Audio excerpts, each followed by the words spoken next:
Software start అయిన కొత్తలో మన వాళ్ళు స్టార్టప్లు పెట్టి ఆ పైన అలా అలా అలా అలా పుంజుకుని అమెరికాలో సెటిల్ అయ్యి ఆ పైన యూరప్ దేశాలన్నింటిలో సెటిల్ అయ్యి ఈవెన్ ఇండియాలో కూడా ప్రధాన నగరాలంటే బెంగళూరు, హైదరాబాద్, చెన్నై లాంటి చోట్ల, ముంబై, గుర్గావ్ లాంటి చోట్ల అనేక కంపెనీలు పెట్టి సక్సెస్ అయ్యాయి. ఇప్పుడు ఈ ఆర్టిఫిషియల్ ఇంటెలిజెన్స్ వచ్చినటువంటి సందర్భంలో వైబ్ కోడింగ్తో 5.5 లక్షల కోట్లు సంపాదించినటువంటి భారతీయునికి సంబంధించిన ఇప్పుడు పెద్ద చర్చ జరుగుతోంది. ఏదైతే ఏఐ స్టార్టప్ సంస్థగా ఎదిగినటువంటి కర్నర్ని మొదలుపెట్టింది భారతీయ యువకుడు 25 ఏళ్ల అమన్ సాంగర్. సాంకేతిక పరిజ్ఞానం లేకుండా కేవలం ఐడియాతో సాఫ్ట్వేర్ సృష్టించే వైబ్ కోడింగ్ విప్లవానికి శ్రీకారం చుట్టాడు.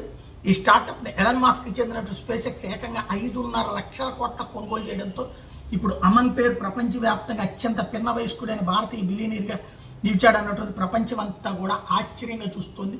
ఇది భారతదేశంలో ఉన్నటువంటి ప్రతిభని మనం అభినందించాల్సినటువంటి సందర్భం.